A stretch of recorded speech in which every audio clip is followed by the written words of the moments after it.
Welcome back to the Best Ball Boardroom. We started this week off with maybe the voices of best ball, Josh Norris and Hayden Winks from Underdog. And what better way to end this week with maybe the voice of DFS, at least the voice of the intersection between fantasy football and sex jokes. Mr. Adam Levitan, how are you doing? Doing good, buddy. How are you? I'm doing well. It is good to have an actual corporate member from ETR in the house with us, making this boardroom official. I don't know, this has been under the table. I'm not sure if ETR, not including the actual directors and founders here, but it's good to get you. Third's not last. Yeah, it's very important to have a very serious board and boardroom. That's the sign of a great company, is that if you have real board meetings and real board rooms, etc. I mean, I think honestly, it's probably like having a great social team that creates videos and like this graphic that I'm going to put behind the scenes. I'm taking us off for a second. Wait for this. I mean, that's just fantastic. It is a great graphic. It really is. Shout out to the graphics team. Everybody's crushing. Graphics team specialist. I mean, the pyramid. I put the pyramid article out. You can't even imagine how ugly that thing was when I first started with it in just PowerPoint. And then someone said it turned into a Christmas tree, which I don't actually disagree too much with. It looks fantastic. But yeah, maybe we start off with that. Started off with kind of a little conversation in Slack because I think you were tilting week 17 a little. Let's give a little behind the scenes and then we can talk through a little bit high level of that article. Then we'll jump into draft. I'm still tilting. Look, I think what's happened in this early stage of this year's best ball is that people are thinking and trying really hard to find some smaller edges and lean into those smaller edges. That means week 17 correlation. That means rookies. That means extreme wide receiver builds. I think those are all in a vacuum undoubtedly correct and undoubtedly adding EV. But people are going way too far with it. They're starting to, if you were a casual or just a regular person on Twitter or watching some streams or whatever, you'd think that you should just start your draft, just immediately start figuring out your week 17 correlation. You'd think that you should only draft rookies. You should only draft wide receivers with your first 9 picks.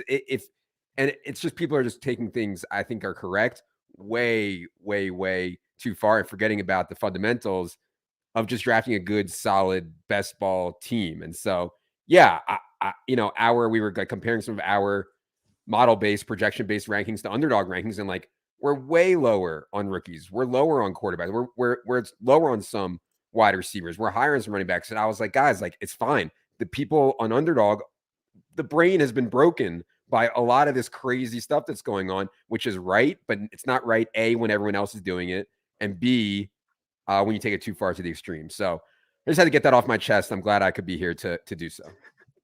I think my favorite is when we have actual football insiders who are not DFS guys. They play fantasy football. They're at least familiar, and they're going to look at ADP, and then they see underdog ADP, and they're just quote unquote, what is going on? Yeah, I mean, and Silva did the same thing. So Silva sent me his first 150, and he was like, "Man, football guys, Yeah, and he was like, "Man, I'm so far off of the underdog." So I was like, brains are broken over there. Believe me, don't worry about it. You do your thing. Home leagues and underdog. It's we can't even think about underdog ADPs in relation to home league ADPs. It's going to be incredibly different. Yeah, and I think, so I'll pull up the article right here. But I think kicking off, Daniel has a good comment about it right here, is for a lot of people, if you were only focusing on week 17, chances are, to begin with, you probably didn't make it to the finals of the BBM. That's extremely difficult to do. I think if you entered 150 times last year, you were only had a 14-15% chance of even getting at least one through. Mm-hmm. So chances are it didn't even come to fruition. But if you were only focusing that or that above other things, you probably also were hurting your advance rate. You were hurting other parts of your team. And so that's where the idea of both your tweet and then this extended article come from, is there's a lot of things that should be considered. And when we think of this article, it's really hey, you're on the clock. What should I be thinking about? As the most basic drafter, we want to make sure roster construction. We then get into stacking. And this isn't a linear thing. This isn't I need to do this, and order. But all of these should be considered. And just like the ridiculous food pyramid that we grew up where even the bottom level was saying we're supposed to have 6 to 11 servings of carbs each day, which is ridiculous. But the idea being, okay, roster construction plays a major role. If you just completely ignore that, like other stuff really is not going to matter. You're probably going to die figuratively of this draft.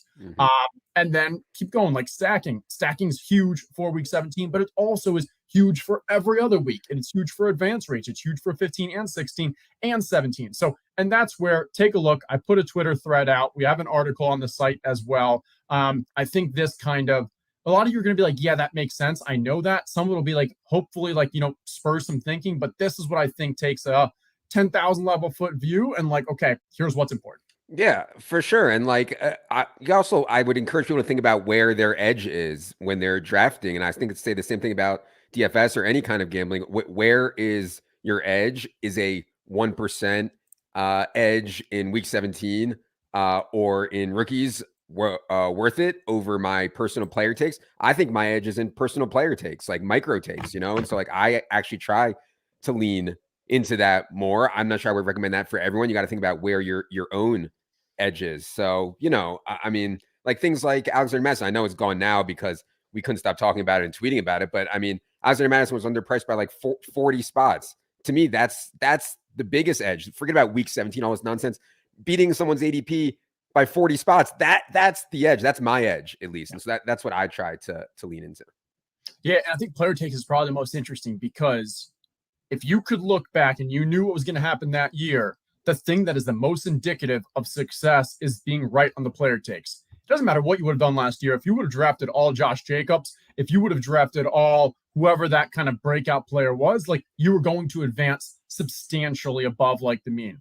But it's also the hardest to actually predict. Yeah. But as you were saying, like, hey, some people who are in the weeds, you may be able to pay attention to that Chris Godwin thing last year, the Alexander Madison the last couple of weeks, even the Joe Mixon, once the draft happened and he didn't, they didn't draft high capital, another running back, bring in one of these other dusty guys. So like, yes, there are advantages there. My starting recommendation is ETR or whatever ranks you prefer, but someone who is constantly plugged in, updating their rankings like we are, because that's at least going to get you 90% of the way there. Even if you don't have confidence in your own player takes, using those ranks are at least accounting for the whole team that's kind of putting these projections out. And those are updated very regularly. Yeah, exactly. Yeah. And the ADP stuff at this time of year, I would agree that by the time August or July even comes around, I would have way more faith in the ADP stuff. Right now, I don't really care. Like, I care because I know people are drafting off of it.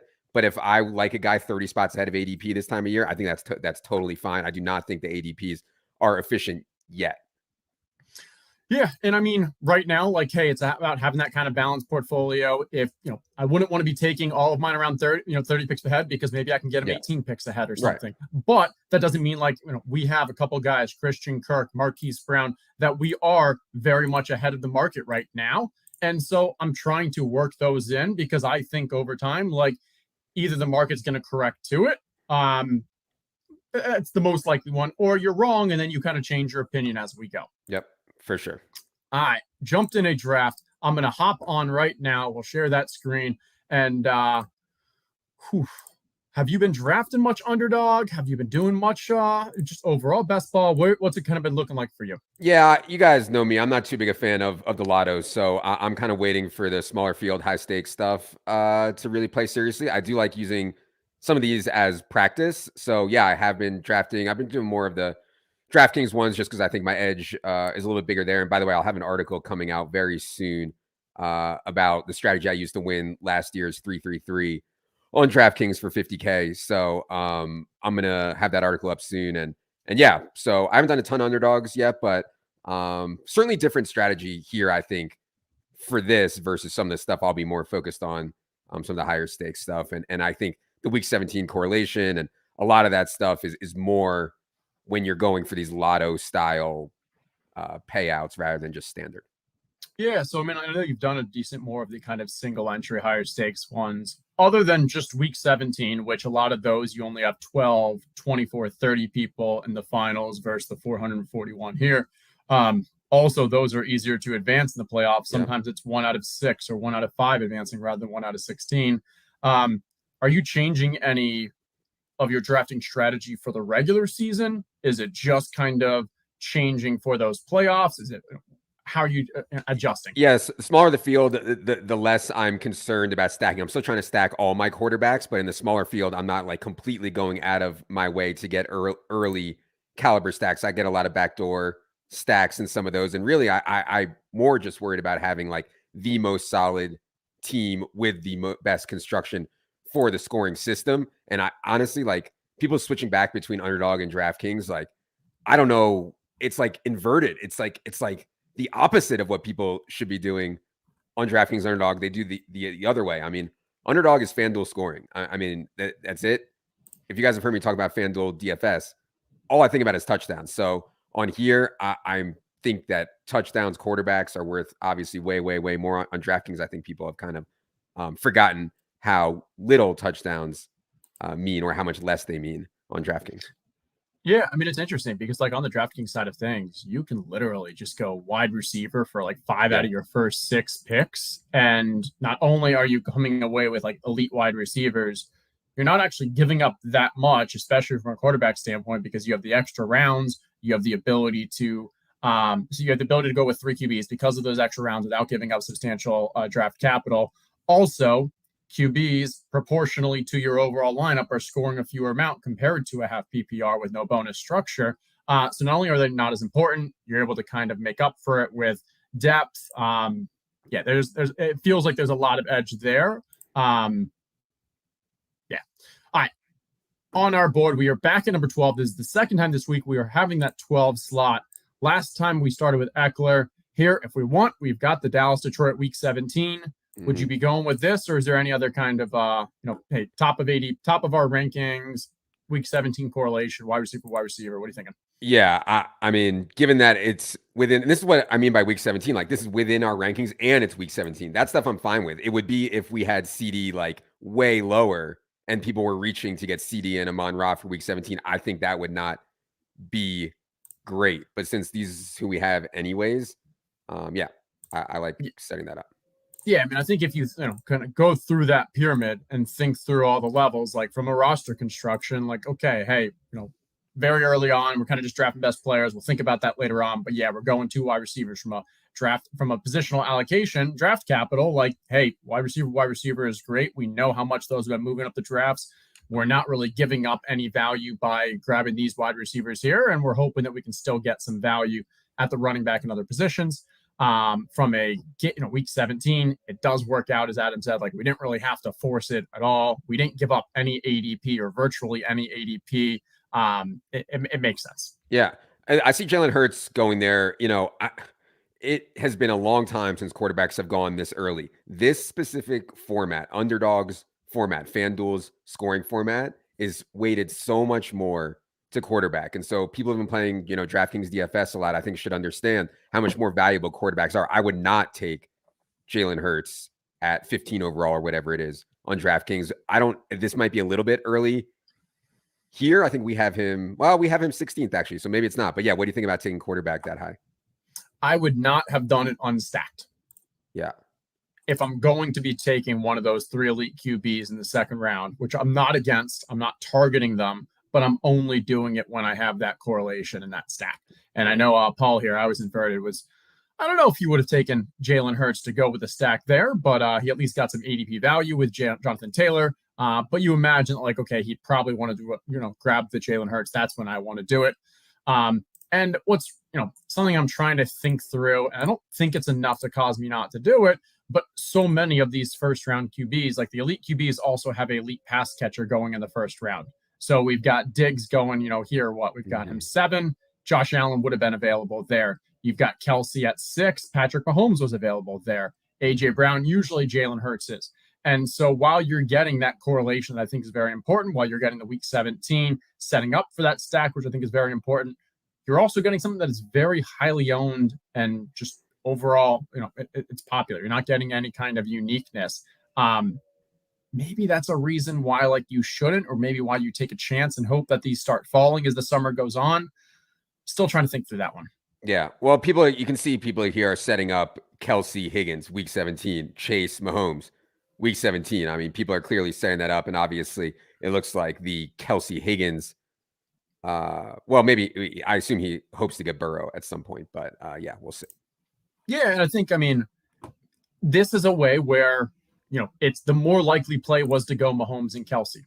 I think the more unique one is to go Kelsey Higgins. Mm-hmm. And Burrow's ADP, I think, is like 42 right now. Mm-hmm. Let me see real quick. 41. So he's thinking most likely he can get Burrow at this, because also who's he fighting with for Burrow? Only really the Kansas City and Cincy. So you got Chase here, who goes Mahomes to get that stack. No one over here has a Kansas City or a Bengal. So most likely he can get Burrow in this 43 spot. That gives him that week 17. It gives him the actual stack for the season as well. I like that as a way to kind of get a bit more unique than just going Kelsey Mahomes. I just want to give a micro take here if I can. Man, Nick Chubb in this format with Kareem Hunt gone and their offensive line and Deshaun Watson with a full offseason. I mean, in this scoring format, touchdown heavy, yardage heavy. God, I mean, I would not take Breece Hall above Nick Chubb. I would take Nick Chubb like way, way, way higher. I'm not even sure what his ADP is an underdog, but like that would be an example to me of people not understanding the scoring system fully. Nick Chubb is very, very valuable, I think, in this scoring system. I think he's going to have an awesome year. Yeah, I mean, this audience knows how much I absolutely love third-round running backs. Another beauty of when you go Kelsey Higgins. We're on the clock. We're on the clock. We are on the clock. We're not on the clock yet. Take it easy. It's like we don't even know who is available. Obviously, ETN and then the slew of crappy wide receivers. They're not crappy, but there's a major drop-off there. Look at Mike Ray here. He's done a few of these drafts. What are you thinking, though? Because, yeah, ETN is a major drop-off in my mind from the Ramondre, Breece Hall, Jacobs, and all of those. Yeah. But, like, we don't have a running back. Otherwise, we start getting into kind of these ugly wide receivers. It is a bit ugly at this spot. Yeah, it's not great. I do think that Bigsby, and they want Bigsby to play plenty. I don't love ETN here, but I feel like from a construction standpoint, we might have to take him. What do you think? And then we could set up Christian Kirk also and try to set up some type of Jacksonville thing. Although that's pretty aggressive on the ADP front for Christian Kirk. That's aggressive. It's possible he falls to around 60. I've considered sometimes doing like, hey, just grab Mike Williams and Keenan Allen here, because Justin Herbert is going 52, but if you have both Chargers, then he may fall to you at 60. Yes, you're reaching, but it gives you a bit of a unique stack. It's just such an ugly spot. I mean, we can at least like scare someone and pretend we're going to grab Burrow, but we're not going to do that. It's why Fields has this ADP, because people are just like, I don't love anyone else. What do you think? Wide receiver, Fields? No, I would keep leaning into wide receiver. Let's just Amari's fine. Yeah, okay. I think that a lot of what happened to Deshaun Watson last year, if you look at his numbers, like they were atrocious, and he had some atrocious games. 2 of them were really plagued by weather, and he only played 6 games.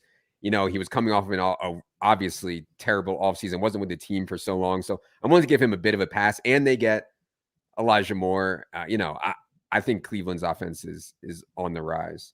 Yeah, I see, bro. Be cool. When we say Chase Mahomes stack, what we're talking about is week 17. They play each other week 17, so that's why you have people drafting for that correlation aspect.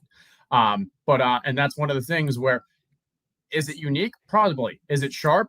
Maybe. You're going to probably see one of the benefits of Patrick Mahomes is there's so many Kansas City pass catchers later on that you can get at a discount. You just got to kind of hope you're right. You got Kadarius Toney going around like the 70s, 80. You've got McKinnon, who's moved up like 120. Pacheco's in the 70s. Then you get what are we doing with, is it going to be MVS? Is it going to be Rashee Rice? Is it going to be Sky Moore? Like, we don't really know, but there's the opportunity for someone to become a second alpha to Kelsey. I don't hate that Chase Mahomes. I think it is going to be unique because Mahomes normally doesn't fall to that spot. Mm-hmm. Yeah, for sure. Scorpion here talking about the Jets. Jets are definitely top of mind as well when we draft Amari Cooper, because that week 17 is going to be Cleveland at home versus the Jets.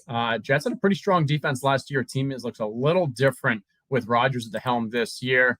But I think it just gets to a larger conversation where I know a lot of people are starting to fade the Browns because of that matchup, maybe the weather, their defense.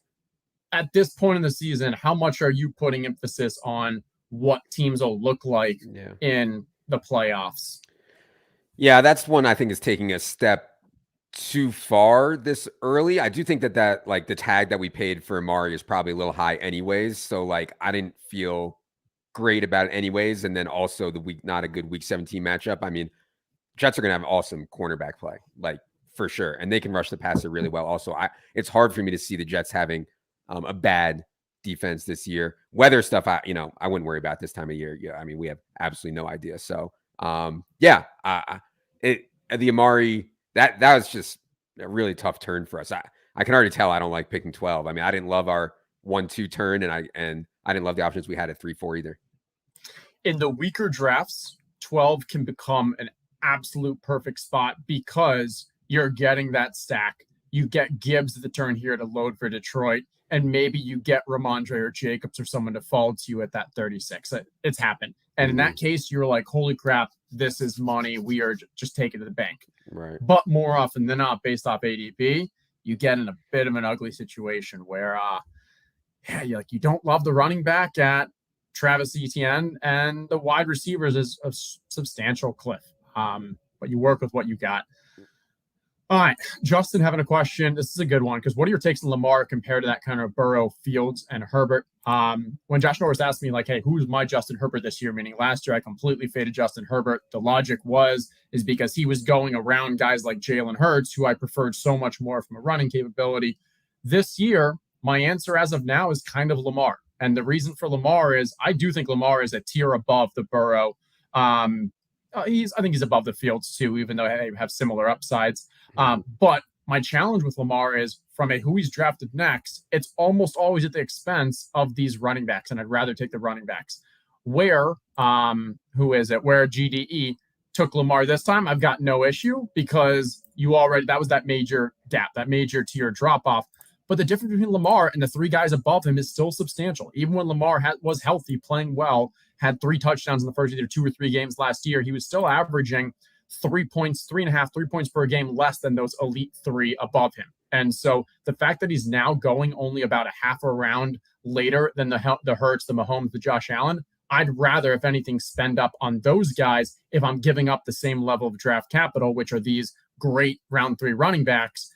If those are gone, now I'm starting to get okay with Lamar. Yeah, and Lamar and Fields, I think, are more valuable in here. You don't have the 300-yard bonus that you have on DraftKings. I think Lamar is going to have an awesome year. I agree with your take, though, and that's why I've been a mid to late round quarterback guy for the last 20 years or whatever, is because there's so much opportunity cost in those spots where, like you said, where Lamar goes. Yeah. Okay, coming back to us now. We have 3 pretty solid wide receivers here. I don't believe there's a QB that we're reaching for anytime soon right now. We're not as high on Lawrence, and I don't consider Etienne like a necessary stack partner for Lawrence. Miles Sanders has the week 17 correlation with Travis Etienne as a position of need. We do have some more wide receivers here. Now we're getting to the really bad QBs, but a history of a lot of success with Tampa, with at least Marquise with Kyler. We have these tight ends here that are, Kittle falling a little. I'm going to put Miles Sanders in the queue just because we have the position and the correlation. But what are you thinking? Yeah, I actually prefer Aaron Jones pretty significantly to Miles Sanders, but Aaron Jones did just go. Yeah, I like Miles. It's, I think, a little expensive right now. I don't think there's a big difference between him and, say, Dameon Pierce, who goes 7 spots later. But given what you said about week 17 correlation, I'm fine with that. Okay, now we got one more coming back.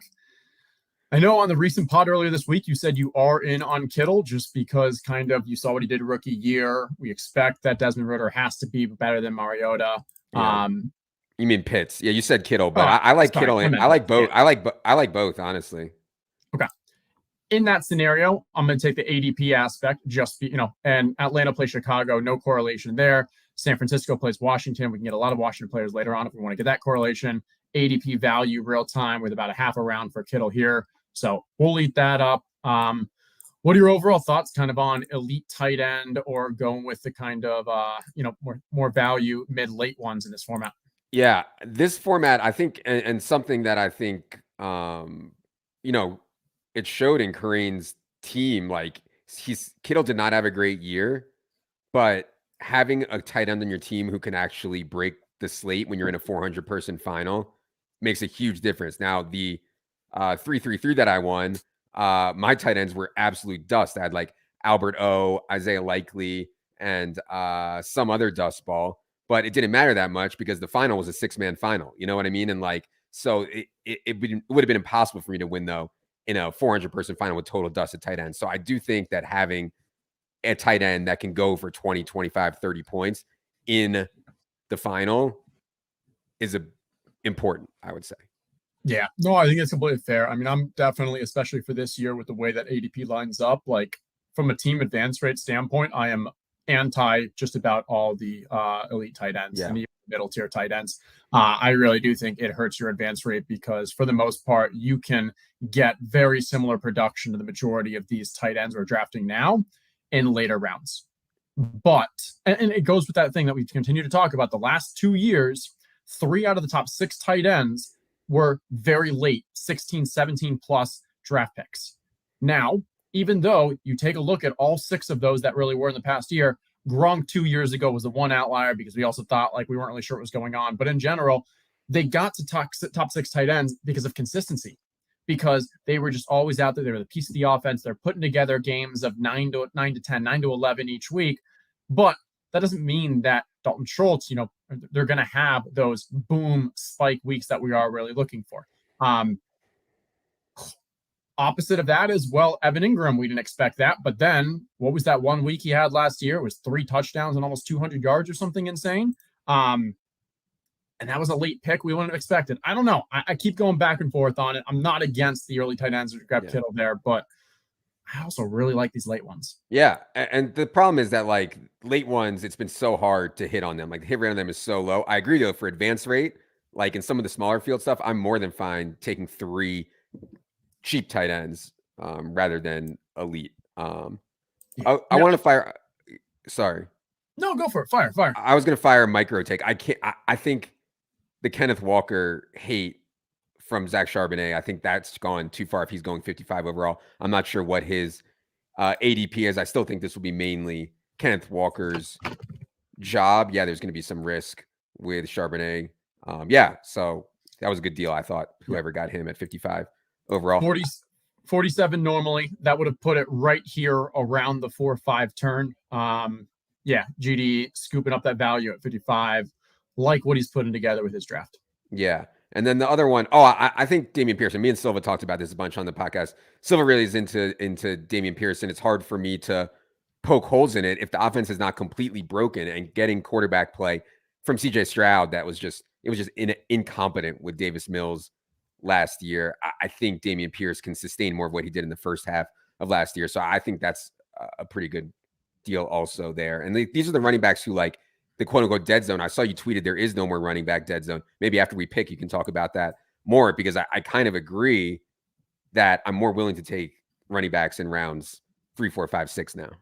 Yeah. And I mean, so with the Dameon Pierce one, I'll throw on there as well. Like, I love getting Dameon Pierce. One is Silva was the first one who like was just so bullish on him in our Slack channels. And I've talked about it, like the fact that he wanted drafted before Breece Hall. So okay, that like initially triggers like, okay, maybe I'm missing something. You dive more in. There's just a strong range of outcomes for him with actually a decent projection, because the only Singletary is the only one behind him. But also then you throw out the schedule, Tennessee in week 17, 2 games against Tennessee. So you're getting that double correlation aspect.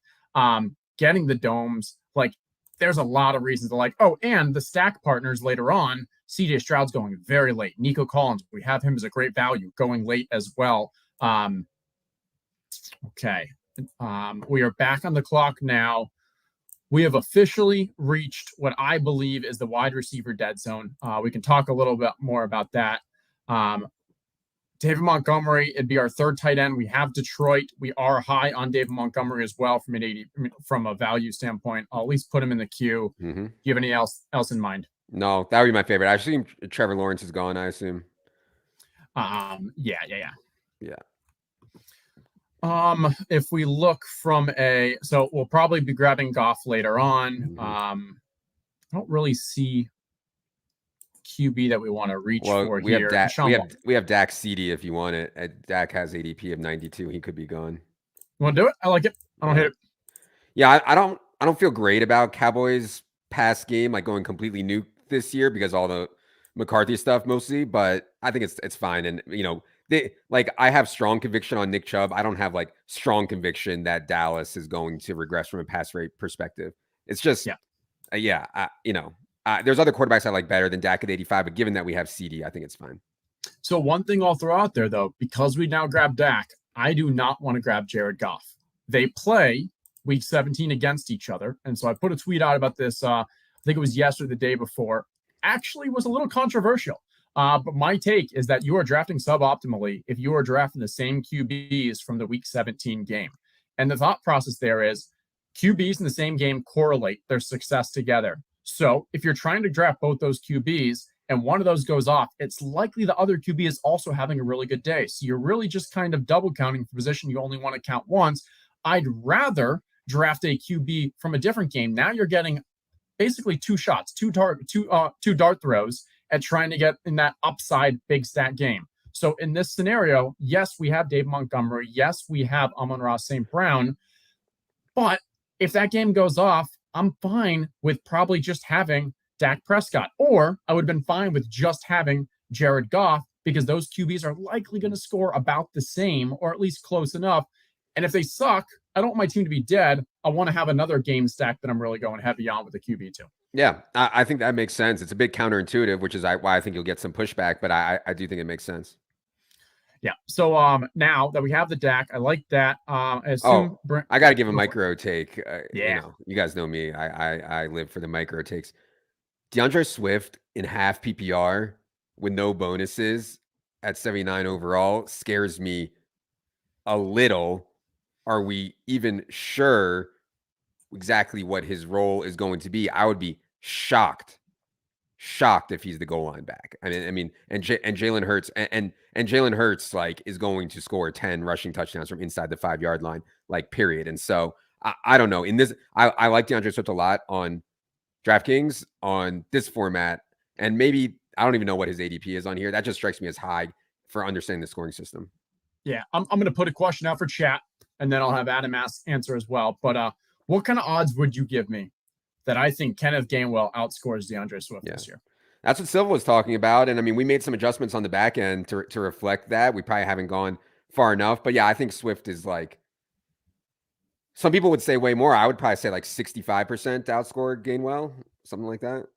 Yeah, maybe 70-30. I'm definitely not going more than like not getting up to 75-25. And I've talked about it before, but like with DeAndre Swift, like what happened in Detroit? Yes, we as fantasy football fans and couch analysts, like we watch him on the field and see how explosive he is. The stats show it on a per play basis. But then you talk about like, and with all that talent, he wasn't able to have a larger role with Detroit. And it wasn't just injuries, because we saw many games where he was fully healthy and still not getting the kind of volume that we wanted. Isn't it possible that there is some kind of just attitude off the field, whatever it is that Detroit saw, that's going to carry over to Philly? And now you got a new team that just made it to the Super Bowl. A lot of things are going well for them. You maybe don't want to take on someone who might be a little kind of high risk, cancerous, whatever it is. He has such high bust potential. Yeah. And for a team that doesn't want to ever use a bell cow, what's his upside? Right. 4th round, 5th round? I don't know. Maybe I'd say probably 4th round, but like that downside is way too high for me. Yeah. And again, in this scoring format, I think the downside is even worse because he could have like a real role and catch, but only get 5 or 6 carries a game, catch 60 balls. That's not that great on here. So. Right. And Jalen Hurts isn't throwing that much to running backs to begin with, and it's not like they don't have other talent. They still have 3 great pass catchers in AJ Brown, Devonta Smith, and Dallas Goedert. It's not like the Saquon Barkley situation where it's like, well, we're just going to give him 10 dump offs a game. That's not this offense. Yep. Yeah. So someone's saying we have Swift at 80, but you look here, his ADP is 69.2. Yeah, and our underdog rankings are also regressed to market, right? We don't want to be like, oh, we're so much smarter than the market. That's a surefire way to be in trouble. It is regressed lightly to the market now as we get closer, and we think the ADPs are more efficient. We'll continue to regress more to the market. Yeah, completely fair. Okay, I think we need to start thinking about what we want to do with our second QB, second game stack. Not drafting it now, but just thinking forward for the draft. I guess we could right now too. Actually, depending on where this pick goes, Alan Lazard and Aaron Rodgers with the Amari Cooper game, week 17 game stack. Deshaun Watson's gone, right? Deshaun Watson is gone. This would be 2 QBs with the same bye week, so we'd have to draft a third QB. I don't love that, so maybe I'm going to slow down a little. What are you thinking here? God, I don't like any of these guys. If we had the Trevor Lawrence, I would say Zay Jones would be fine. I think Piron's okay. 5 seconds. Piron, I don't know. All right. Taking Piron. That is our 4th running back, which is now 3 with the same bye week. Not ideal, people. Not ideal. That's okay. We will fix that later. We are not going to be going with the Rodgers, but I think Lazard still actually makes sense. And maybe I should have pushed for that to give us a little more time. But now we're going to get a little mini correlation in position of need. Cleveland, the Jets. We do need another wide receiver. I'm going to push for Lazard. Yes. I think he sucks at football, but this is really late, 109. I think that's fine. And this is what I talked about with so we can go into the dead zone conversation. For me, I think there is a strong drop off for a wide receiver dead zone that really hits you about these mid 80s, late 80s. Marquise Brown, Jahan Dotson, Deontay Johnson. I'm big fans of them. I like Brandon Cooks too. So really for me, it's probably right after that. But right after that, we now start getting these guys who have substantial question marks, even from a playing time and usage standpoint. And you're not getting the upside that we'd want with them either. I mean, Elijah Moore may not even be on the field. Definitely not 2 wide receiver sets. Rookie. Who knows with Bateman? Cortland Sutton might not even be like one of their core players with the way that they've been talking about him and trying to trade him. Honestly, best case would be him traded. Like, it is ugly. And that's where I'd love to get as many wide receivers, or at least like 4 or 5 before this point. Otherwise, though, I'm not going to play catch up here. I'd rather focus on other positions that are like the QB, another running back. Maybe I was considering Pat Freiermuth and then going with wide receivers at like this. Yeah, 11, 12, 13, and 14 round.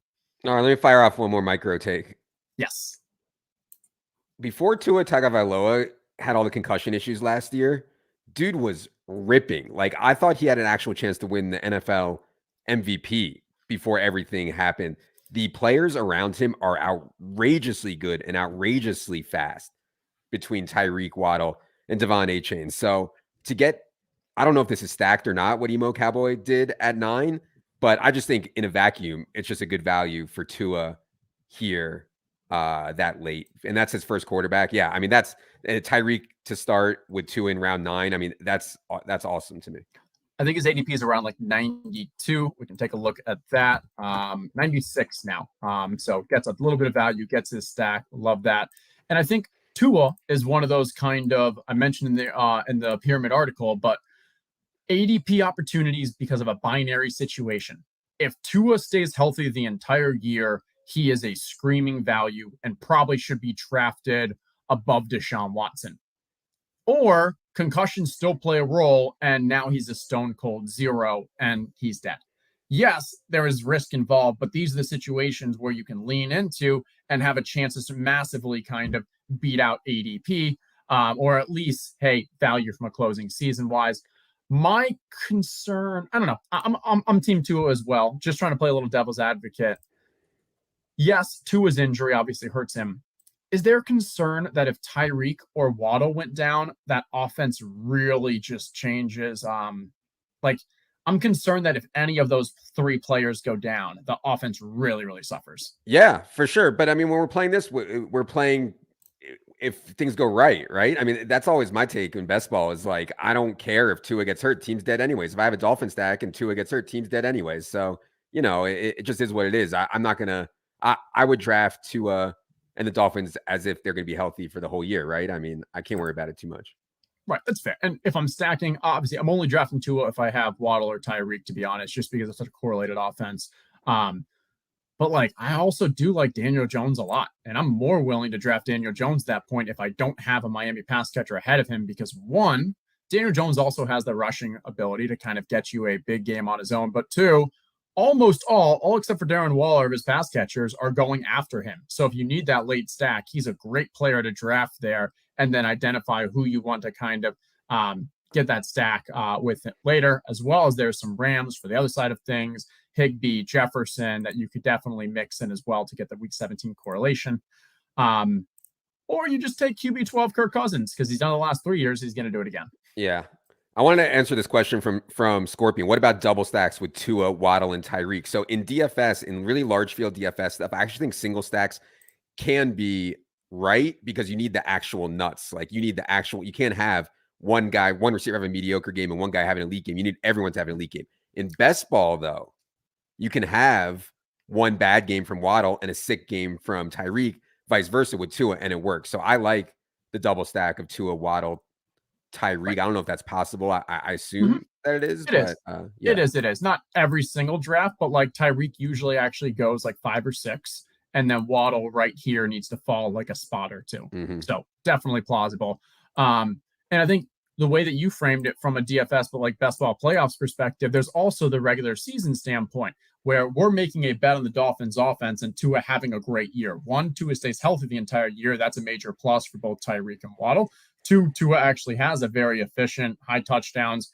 That helps both them throughout the year. So yes, in one game sample size, it may not be the most ideal. Honestly, it could as well. Think about, what was it?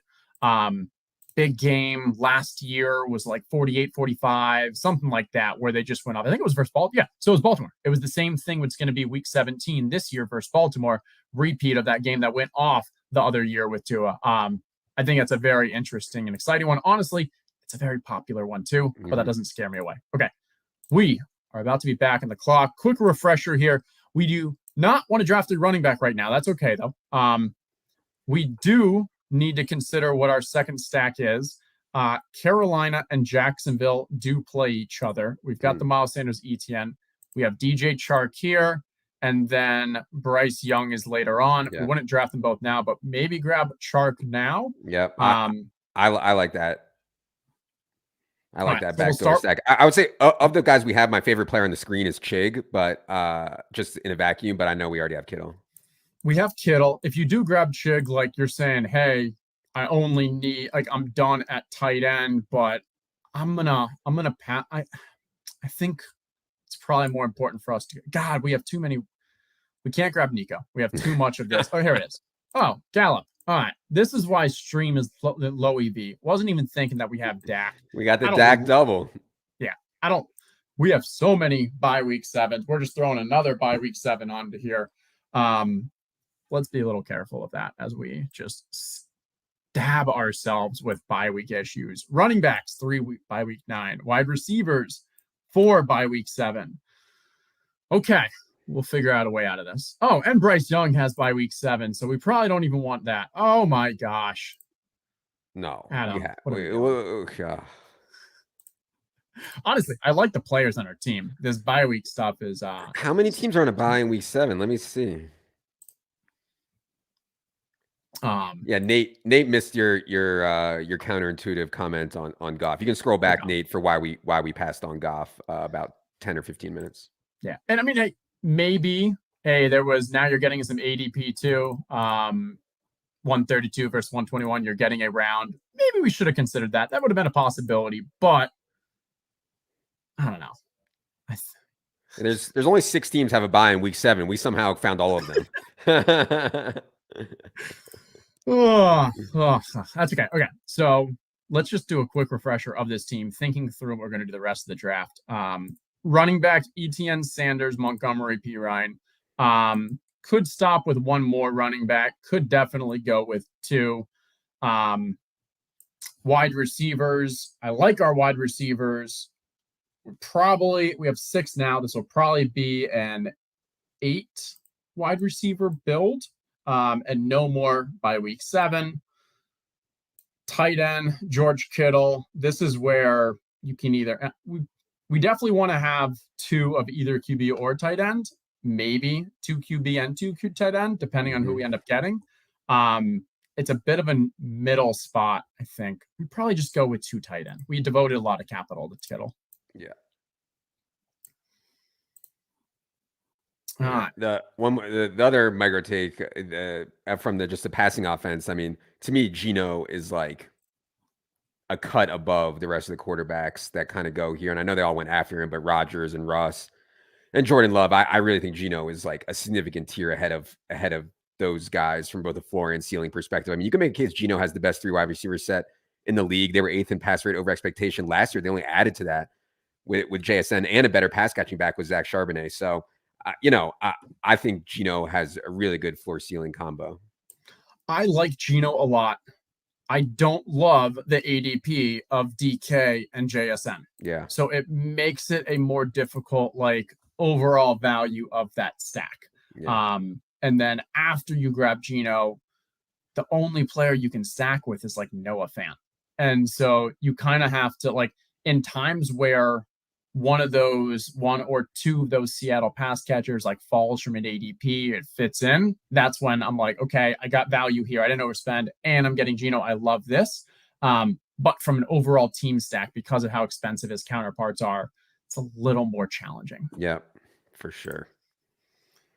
Okay, I'm going to get out of the draft board for a little, so we have a little more time to kind of think through this. Man, Chig just went so late. My God, people have a problem with Chig now? I mean, Josh Norris on here was talking about, like, he's just not going to be running that many routes. He's not bullish on Chig at all. Doesn't think Chig is that much different than most of the other round 16, 17, 18 tight ends that are going.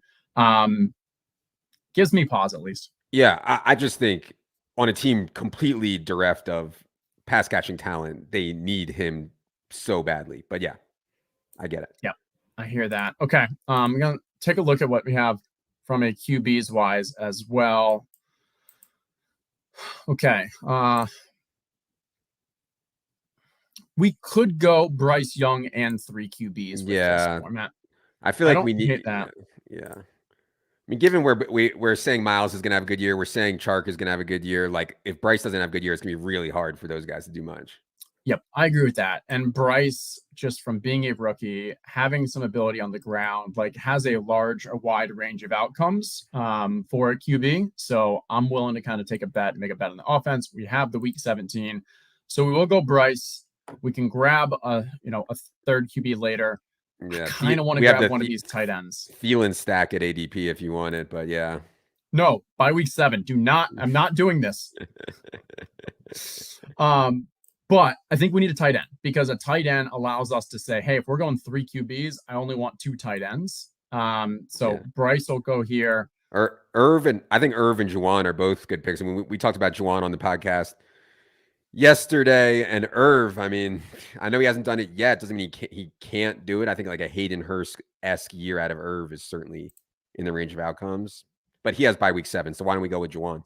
No. By week 7 doesn't. I guess from a flex, maybe it does. Yeah, we're gonna need guys, we just need bodies on week 7. We just need someone out there. Maybe we get both Kittle and Juwan to actually count for us that week. Right. New Orleans, Tampa, nothing relevant there. But yeah, this is FanDuel scoring. All you need is them to score a touchdown and they count. Like, that's all that matters is touchdowns. Yeah. Yep. Completely agree. Okay. So now we're done with tight end. We will grab another quarterback. Opportunities here are CJ Stroud. Did we end up with any Houston players? We did not, because by week 7, we are not drafting CJ Stroud, Adam. That'd be classic for stream. Jimmy G feels right. Mac Jones, you can correlate with a late like Devontae Parker or Tyquan Thornton. Let's do it. Let's hear the Trey Lance Brock Purdy take. My take is that Brock is going to get his elbow right and start week 1. I mean, that's my bet right now. I think he did enough last year to deserve to be the guy, but this early, I can only say that with like mild conviction whatsoever. I don't think even the 49ers know how Purdy's elbow is going to respond once he starts throwing. So yeah. Yeah, and I do think that I believe that Purdy is a substantial value. Again, obviously there's the injury risk, and he's one of those ones that as the summer goes, he's at ADP of 192 right now. He could very easily end up in that 150, 160 ADP range as positive news comes out. So if you want to make a bet on trying to beat some ADP value, get some closing line value, that's a pretty solid one. We do have George Kittle as well. So he'll most likely be available here because we're 180, 181, where Purdy, I think I just said, is 193, 197. So that could be a potential stack. Jimmy and Hunter Renfrow, if you wanted to create a new one there, they're playing Indy in week 17. Don't think we have anything there, but we're still pretty high on both those players from an ADP standpoint or like a ranking standpoint. So that's possible. Go back to the board for 1 second. Yeah. I just wanted. Oh, Jaden Reed, I thought was a really good. That's early. Yeah, I just think that eventually he'll be going there. Like, there's going to be buzz on this kid in August, and he's going to be going there, for sure.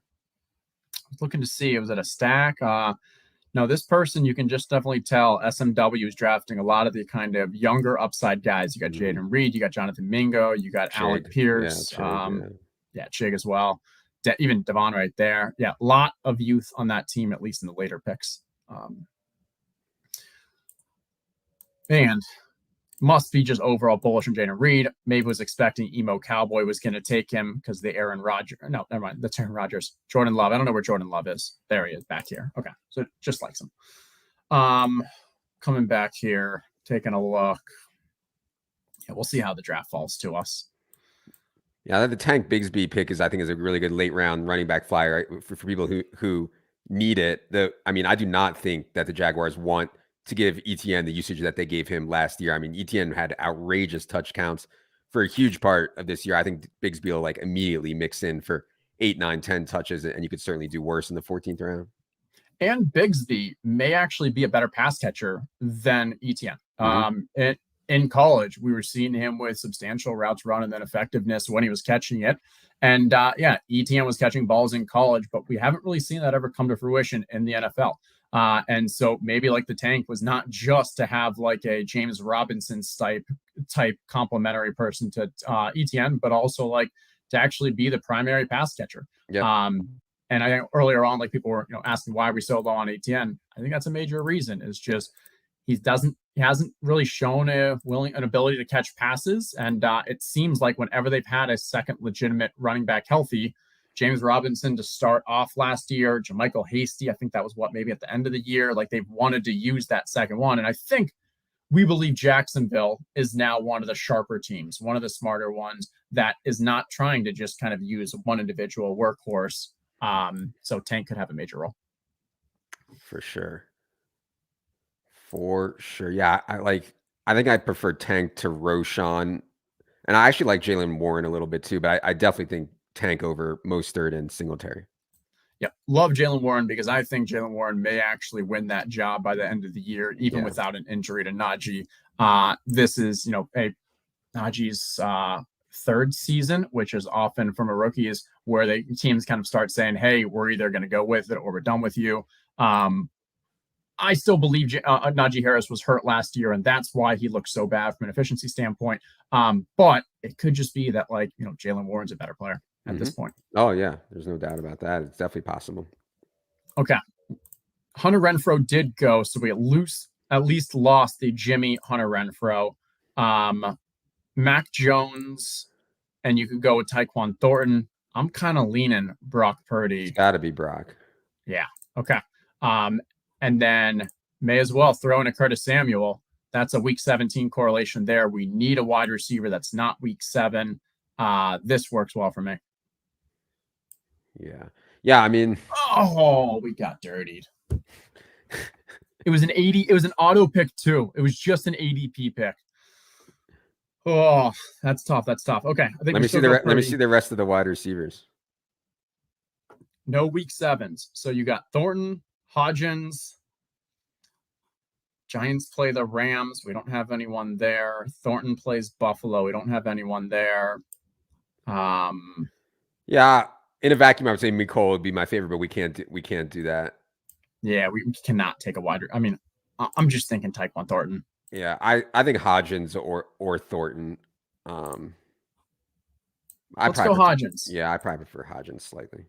Yeah, so my thought with the Giants kind of pass catchers in general is I want to kind of take a decent amount of stabs because they've got this team is going to be throwing a decent amount, and we really just have a lot of ambiguity in who's going to be the pass catchers outside of Darren Waller in this offense. And Hodgins did look really good. Like, it was funny. I'm not a NFL player evaluator, but last year when Hodgins kind of went on his run, like a lot of people were actually saying like, no, this is like, he's a legit wide receiver. And that kind of just disappeared over the summer as like Wandale obviously became more healthy. They draft Jalen Hyatt. And then they brought Sterling Shepard comes back. They brought in Paris Campbell. Like there's just so much stuff going on. But at the end of the day, two of those guys are probably just not going to be relevant. And one or two is going to really prosper. So I could see it being Isaiah Hodgins. Definitely. Okay. 3, 4, 7, 2. Done with tight end, done with QB. We are 2 more draft spots. Probably needs to be a running back, at least one running back. We can then figure out with the last spot, whether it's a running back or wide receiver. I wanted to ask you, I know that we've done research on this. What do you think about taking handcuff running backs? In other words, Chuba with Miles. Wouldn't be good for our bye week problem, but I'm just curious what you think about that in general. In general, I like it. I like it a lot. And so I actually, for people who are, if you missed the whole spiel, watch last week's Josh Norris and Hayden Winks, and we really went into this. But in general, I am bullish on handcuff running backs because, one, as we said earlier, you're making a bet on entire team. And when you have a team, so let's use Miles Sanders and Chuba Hubbard as an example. If Miles Sanders has a great year, which is what we want to happen on this team, that means he's probably a bit of a workhorse, meaning that team is also dedicated to a running back being a workhorse, probably doing pretty well on the team. So the team's doing well.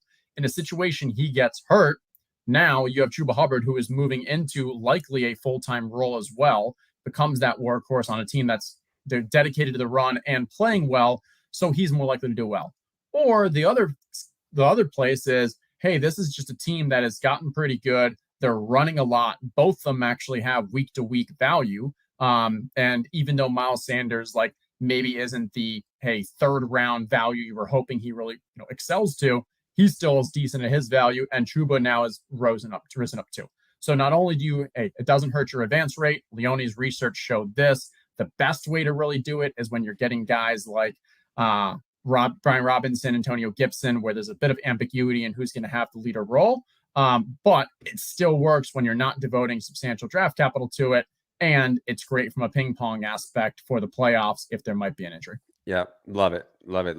By the way, I just saw Gainwell go. I mean, what is that, like freaking 10 rounds after Swift? I mean, that's too big of a gap, clearly. And that's literally his ADP, 192.8, 193. I do believe, I think we adjusted our rankings, or we're about to. I've been talking him up a little. I do think he'll start moving up. There's just no reason that a team that is the strongest offense in the league, that has shown a lack of willingness to devote to one running back, and we're talking about a new running back that's entering the system as the one who's taking his role. I just don't believe it.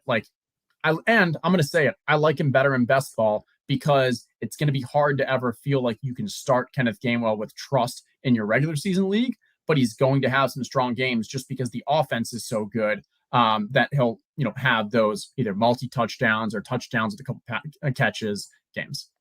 Has Ty Chandler been getting drafted yet? Okay, so last stream, I was like, okay, so there's this one player I'm really liking right now because Silva was talking about it. I've dove into it. I've slowed down in the McBride. But I didn't say any of the names. And I was like, if anybody can tell me who it is before I draft him, I will pay for your next BBM. And literally the first guess that someone put out was Ty Chandler. And turns out he was a Vikings fan, gave me a story. So yes. And now that we have him in the ranks, I believe let's see where is he already gone? No. Okay. There he is. Yeah, we can definitely throw him onto this team if we want. Oh, I haven't updated onto here. I only did on DraftKings. But I think on DraftKings, we have him as 198 or something rank. Yeah. So obviously the idea with Ty Chandler is that Cook is likely gone. They're going to use 2 backs. McBride is a 7th round rookie. Chandler has some juice. I mean, that's just it. And he's free. So, and also uniqueness. I'm sure people who are watching this understand, but having a player that no one else has in week 17 is so valuable. Agree with that, though. I'll push back. You should not be focusing on that today because we don't know who is and who isn't going to be unique. Just because it's so early. For the puppies, it's great. Deuce Vaughn or Ty Chandler. Deuce Vaughn gives us the correlation. Ty Chandler we like better. Give me what are we going with? I think the ADP rise on Chandler is going to be too much to pass on. I would take him. Okay, I like that and better with the buys. I'll honestly, we could go with both of them because we haven't devoted, I don't, is there a wide receiver we love? Slayton would be my favorite of the people on the board there, but yeah, I certainly don't love it, especially we already have Hodgins, but I actually like having both of those. Okay. Yeah, let's do that. I like having both of them because we make a bet that the Giants actually are more pass heavy, and so multiple pass catchers have success. B, one player gets hurt. Maybe it's Wandale Robinson, maybe it's Jalen Hyatt, and now both players get more playing time. So that late in a draft, I have no problem kind of going with both because it's really there's some correlation between the two. Mm-hmm. Yep. Okay, that was a bye-ridden draft, but I think we survived it a little. Let's go through each of the positions real quick and give me your thoughts. How do you think we did? How are you feeling? Yeah, I don't love our quarterbacks in a vacuum. I think Dak has more downside than upside this year from a volume perspective. So I don't love him at 85 overall. But once we had CD in round 1, I think Dak was fine. I think Bryce has a chance to be solid. And the Purdy thing is what we talked about. I mean, if his elbow, I don't think the 49ers know, but if he throws in June and July and his elbow comes out of that okay, I think he'll be the week 1 starter. So we should know more in the next month or two on Brock Purdy's status, but I like taking a chance here. We also, I will say, we want Purdy to be the season-long starter for our Kittle ownership. Right. If Trey Lance is the starter, that is not good. If Sam Darnold is, it's probably fine, but it's not as good as Purdy from what we saw last year. Yep. Running backs, so with Etienne, Sanders, Montgomery, Pirine, and Chandler, overall, we kind of just said, like, hey, what fits in? We got some correlation aspects. Carolina, Jacksonville, week 17. Also to go with Bryce Young. Ty Chandler was really just a value. That Pirine one was kind of just a split second last decision. And Montgomery, we have from a ranking standpoint substantially higher than this. So don't hate that. Wide receivers where we invested the most capital early on, getting both the correlation as well as some studs. Ended up with 8 of them, even though we went wide receiver to start off the draft. Overall, and then we ended up with Kittle and Juwan. I think my major issue with the draft is that we're okay everywhere. We're not great anywhere. And I'd rather feel great about 2 positions, feel okay about 1, and just completely feel meh about a third. But in this one, it feels like we just kind of have this balanced team. At least there's a lot of correlation from the stacks in a week 17. Hopefully the bye weeks don't kill us. I'm going to give us like a C+.